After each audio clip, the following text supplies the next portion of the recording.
There are many difficulties on the continent, but those same difficulties are opportunities. And so my dream not necessarily was to build this particular company, but to do whatever it is that would, completely revolutionize the continent. My dream is to live here and die here, and so I need to make sure it's comfortable, not a hassle to live. And so what's happening in Ghana, for those that are not here, is that you find a lot of developments out there. I'm sure you've seen, right? Many different developments where there are hundreds, sometimes thousands of units, right? Sometimes like hundreds, sometimes thousands of acres of developments out there by property developers. What we've done is really create an exclusive club of property developers on our platform. One of the things we want to do a lot more this coming year is work more closely with government to create some, securities around that. Maybe work more closely with the chiefs themselves who are selling these lands, right? Especially the legitimate chief. The place in which you are kings and queens is really here, and this is where you really make your name. Welcome back to my YouTube channel. I go by the name Me, Myself, and I. Epic it was. Remember to like and share to this amazing video.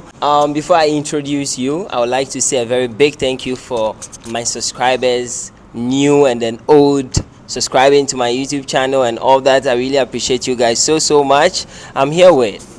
My name is Kweku Essien. I'm Chief Commercial Officer for Ceso Global, the Zillow of Africa, where we are looking to bring trust and transparency into the property markets in Africa using new technologies. We operate in Ghana and in Nigeria. Wow, that is so amazing. So how many years did you start this? So in Ghana, we started in 2020. And for us and for my partners, we've been sort of dreaming about the idea of really revolutionizing the property space in Africa since about 2016. And so it took a long time to get to this point. A lot of planning and plotting and sort of just beginning to understand what the issues are and what the opportunities are. I'll be very honest, when I was younger, like many others, I just wanted to leave Ghana and go abroad, all right, and, find my riches there. And, I ended up going to Canada, schooled there, worked for a very good company, in fact, which I'm very grateful for. But in essence, actually that company turned me back to the continent, back to Ghana. I ended up working in many different parts of Africa, in Rwanda, Kenya, Uganda, and it helped me understand, a lot more of the opportunities, right? Of course, there are many difficulties on the continent, but those same difficulties are opportunities. And so my dream not necessarily was to build this particular company, but to do whatever it is that would, completely revolutionize the continent. My dream is to live here and die here, and so I need to make sure it's comfortable for me, right, and not a hassle to live back home. So this is all part of that journey. In all intents and purposes, the place in which you are kings and queens is really here, and this is where you really make your name if you can, right? And so for me, coming back here, of course, it's not been I wouldn't say it's been the easiest thing in the world. Of course, we were also launched during the pandemic period, which was not very easy. It was very different from what we had planned for, right? But in a lot of ways, I think it helped strengthen the company and get us to a point where we've learned a lot of hard lessons as to how we need to do things very effectively as a business and also for the customer as well. And I think, in a lot of ways, the pandemic also perhaps in a way helped us, if you think about it in some ways, in the sense that a lot of people abroad, began to realize that,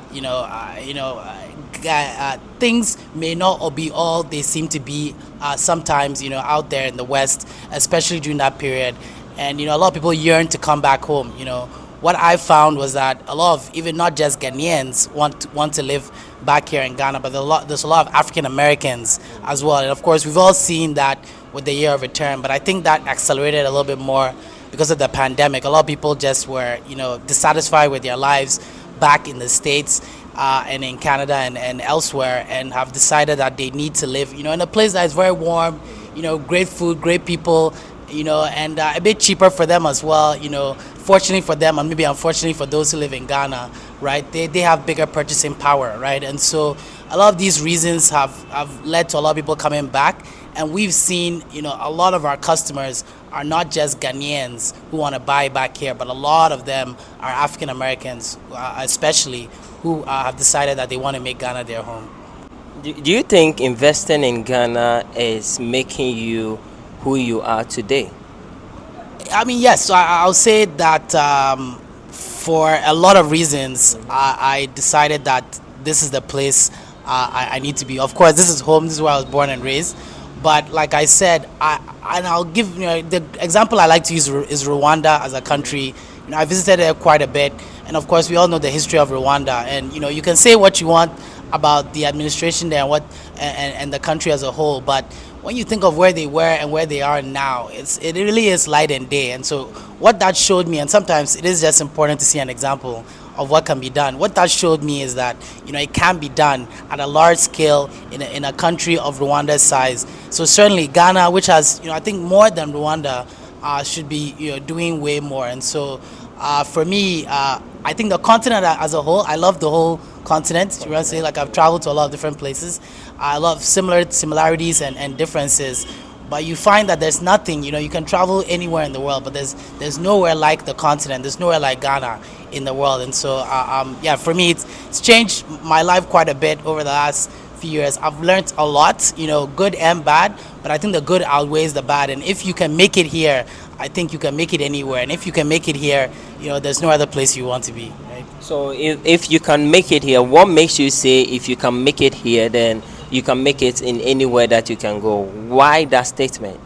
I mean, we all know the history of the continent, and where it's been and where it is now, right? Also we also understand the perception issues, right? So there are real things, that are hindering the progress of the continent or Ghana as a whole, and there's also perception, and that's the thing, right? When a lot of people come here, they realize that some of the misconceptions they had are not true. Of course, some of it is true. Let's be very, very honest about that.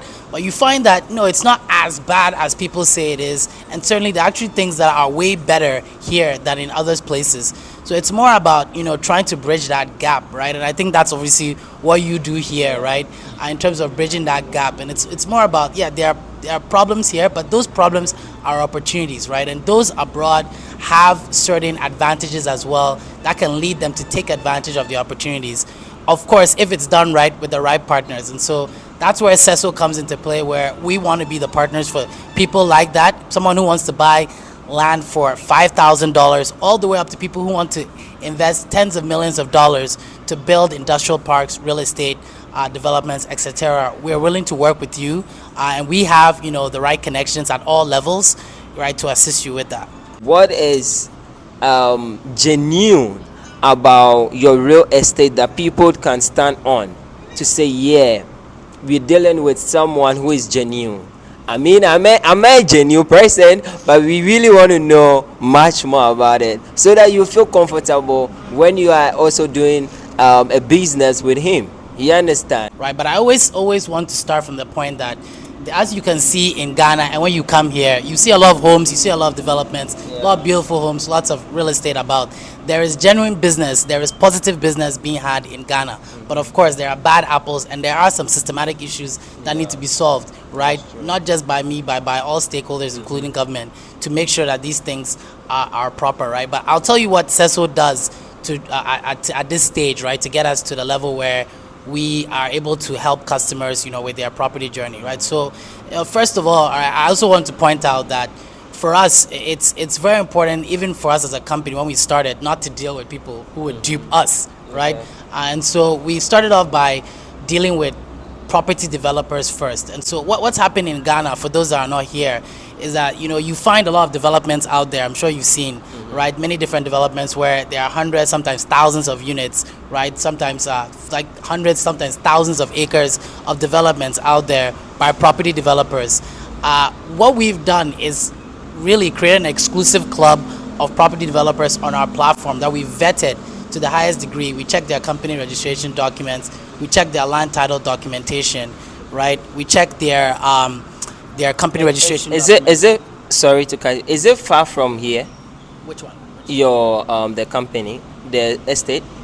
No, we work with 100 real estate developers. So work with 100 of them. Oh, okay. Yeah, so I can rattle off some names, No, I mean you work with them, but do you have any estates that you have around, like your estates? So, real estate? Yeah, so what I mean by partner, today we don't have an estate of our own. Yeah, just to be very clear, right? What we've done is we partner. partner with them, yes, to sell their Okay. properties, to market and sell their properties, right? But before we put you on our platform, which is www.ceso.global, seso.global, right? We need to vet you before you're on the platform, right?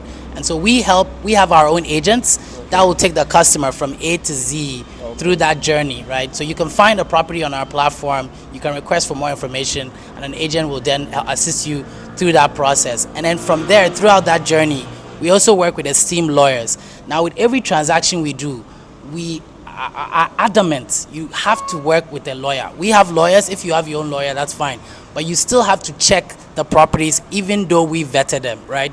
Because again, there has to be a high level of scrutiny on every development that we put forth for sale on our platform, right? And we also work with folks, at the Lands Commission as well, to check the land title, etc., on the properties, right? And added to all of this, we also work with banks. And these banks are, like I said, Echo Bank, Republic Bank, and Republic Bank. We just launched a platform with them for mortgages for the diaspora, right? 20% down mortgage for 15 years, right, at 11.5% on the dollar, right? These banks would not work with us if they have not done thorough due diligence on Ceso Global, right? So that's also an added benefit there, right? And so with the real estate developments, we sell land, we sell new construction, we sell fully built units, right, on there, right? And so you can go on the platform and find them. Now, I will say that, with customers that are looking for land, and sometimes we do assist with this on a case-by-case basis, it is very, very important for you to understand that when you are buying outside of a real estate development, all right, you must have your highest caution before purchasing that property. And we do now work with a lawyer that provides escrow services. What that means is that the money is locked in escrow until you've done all your due diligence on the property, which is the title search, checking even in the court system to check if that property is in litigation, checking ground rent, etc. Before the payment is then given to the seller, right? But it's very, very important to be very, very cautious with land sales, because that's unfortunately where I think the government perhaps needs to step in to ensure that certain things are done properly. But when you're working with a property developer, these are people that have paid a lot, have police enforcement, etc., to ensure that their land is secure and legitimate, right, before selling. And so it's much easier to work with them. It's much more convenient, and it's much easier to be more calm when purchasing from a real estate developer, as opposed to just buying a land from anywhere else. Yeah, exactly. So you deal with lands too as well? To an extent, yes, we do deal with lands, but I will say even us as a company, we are very, very cautious about that aspect as well. And with that, one of the things we want to do a lot more this coming year is work more closely with government to create some, securities around that. Maybe work more closely with the chiefs themselves who are selling these lands, right? Especially the legitimate chiefs, right? Who are selling these lands, and the secretariats that are selling these lands, right? Because even for them, they are losing out, with all of these issues, that come with, every time there's an issue that is on YouTube, is or anywhere else, it's losing them money, right? And if they were to secure their lands a bit better, make sure that, there's police protection around it as well, and the lands they're selling, right, and everything is registered with the Lands Commission. If you were to do this, it would calm everybody much more when making these purchases, right? So that is one of the things that we're going to try and do. But I'll say this, as an individual, if you are looking to purchase property, any land, let me say, sorry, I would say I would advise having there a 90-day clause. Have your money sitting there for 90 days, even before the money is released. Because unfortunately, one of the issues in Ghana is issues of land guards and people coming in after the fact to say that, they own the land. This is an unfortunate issue, right, that arises that, again, I feel perhaps, people higher than me need to help solve, right? Technology alone cannot solve some of these issues, right? And so that's why I like to deal with property developers. I like to deal with developers that have been approved by the banks as well, because there are some developments that have been approved by the bank, right? So let me say, in some years to come, how do you see real estates in Ghana, like real estate developers like you, making sure that everything goes well, people get a place to put on, and all that. And also, it's two questions. And also, how do you make it affordable for Ghanaians to purchase what you're doing? Yeah, no, great question. So, I've been lucky to visit Dubai and Singapore and Rwanda, and I would say these three places are great examples of places where, you can see development transforming a space. What I would like to see, because